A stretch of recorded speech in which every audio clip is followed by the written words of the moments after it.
Adriano e Gabigol. No Flamengo. Não tem comparação, Gabigol. Tá. Não tem, é covardia, de verdade. Aham. É covardia. É covardia. Adriano, excepcional. Fez um 2009 perfeito. Apesar de eu ir contra a média, eu acho que o Pet ainda foi o Pet. Mais perfeito. Mas o Gabigol... O Gabigol é um fenômeno social do Flamengo. Sim. A gente tá falando de Lil Gabi porque ele é um fenômeno social do Flamengo. Ele desperta paixão e ódio. Gabigol é o segundo maior ídolo da história do Flamengo? Isso é muito difícil. Isso é muito difícil. Mas dos mais recentes vai ser. Mas isso é muito difícil porque tem muitos caras muito, muito ídolos que estão escondidos no gênio. Né? Então tu vai botar lá o Adílio, o Leandro, só que a gente usa o Zico como uma figura. A gente pode botar assim, o Gabigol ele é o Zico da geração dele, né? A gente vai falar daqui a pouco tempo, a geração do Gabigol, que a gente não fala. A gente fala Jorge Jesus. Sim. A gente vai falar da época do Gabigol, da época do Zico. Ele vai virar uma época do Flamengo, né?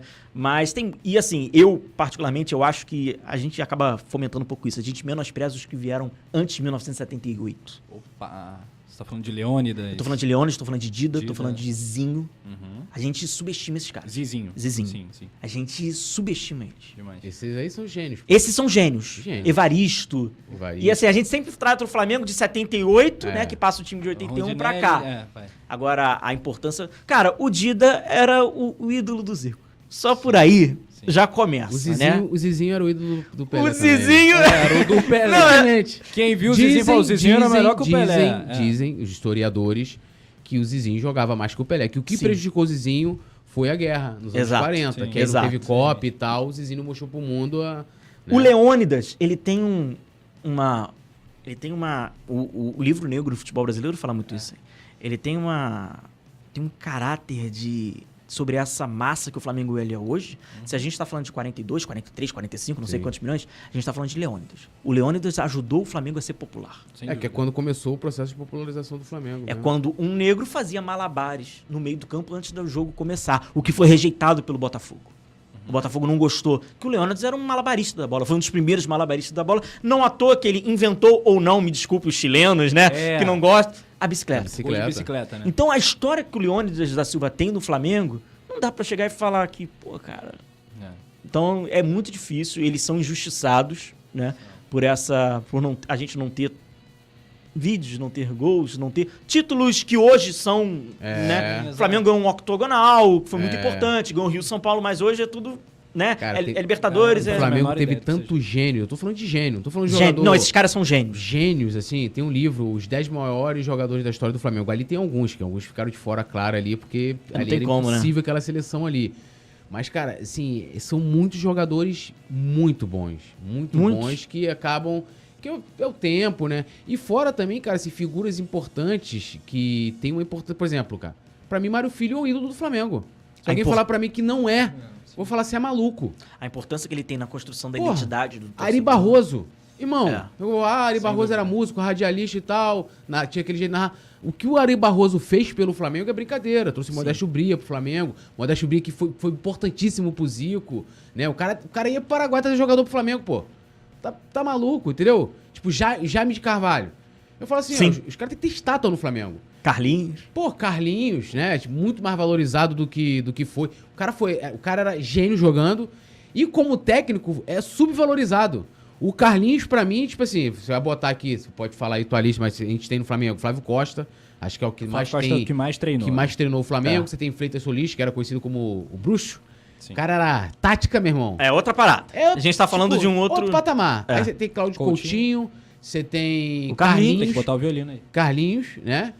Que pra mim tá muito acima de Zagallo. Acho que a história de Zagallo como técnico do Flamengo, pra mim, se marcaria em 2001. Mas as outras passagens dele foram muito ruins. E o cara é muito, tipo assim, mano, o Carlinhos é bicampeão brasileiro pro Flamengo. Entendeu? E assim... Deu ruim, chama o Carlinhos. O Carlinhos, eu acho que ele entra naquele grupo da paixão. O Coutinho também era gênio. Da paixão rubro-negra. Que é quando entra o Leandro.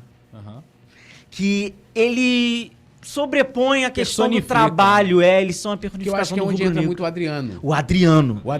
O Adriano é a caricatura. Eu não tô colocando caricatura como se fosse algo... pejorativo, né? Mas como um desenho, né? Como um desenho do torcedor do Flamengo. Tipo, é um cara de origem pobre, negro... Ele é um dos nossos. Isso aí, que saiu do subúrbio pra dar certo lá saiu da quebrada pra dar certo na Zona Sul. Quebrada seria em São Paulo, mas saiu daqui do subúrbio pra dar certo, né? Num grande clube. No mundo, né?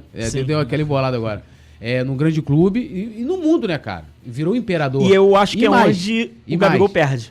E saiu do Flamengo execrado. Sim. O Gabigol é muito SP, né?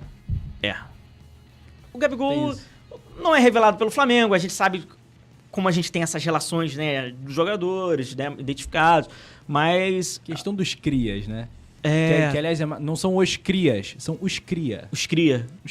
Tem um pouco disso, sim. Pô, mas o Gabigol, uma vez eu fiz até um texto com esse título aí, o pessoal queria me bater, mas o pessoal não entendeu. Eu falei assim, Gabigol é o cara que mais vive o Flamengo. Vive o Flamengo no sentido de que ele é muito vibrante. Sim. Tipo, ele rege a torcida, o escanteio, ele comemora, sabe? É uma coisa que poucos jogadores, se você vê assim, tipo o Zico, né? Que o Zico falava assim, que pra mim é muito impactante, falava assim, eu fazia questão de correr pra geral, de torcer com o pobre lá, com o cara que eu sabia que tinha uma dificuldade porque ele sabe da importância que ele tem. Talvez eu acho que o Gabigol ainda não saiba. Como você falou, por mais que ele tenha virado esse lance, a questão social, dele, né, imprimir muito... Eu acho que ele faz de uma forma meio intuitiva, sabia? Isso aí, talvez... Ele curte o momento, mas eu acho que ele não faça... mais genuíno, mas ele deveria ter noção, teve até o livro que eu esqueci agora, Dudu Monsanto escreveu o livro A Virada, que é um livro contando os bastidores da formação daquela equipe, que aí demonstra muito da importância do paizão Marcos Braz pra trazer o Gabigol, né, porque o Abel era contra. Ele falou, não, cara, se ele der problema... Eu dou conta e tal, papapá. E o Gabigol não quis dar entrevista pra aquele livro. E ele tinha que dar, cara, porque, sabe, aquele livro amanhã vai contar a história. Sim. Da era Gabigol, como teve a era do Zico, né? Tipo, então, assim, o Gabigol ainda não tem muito noção.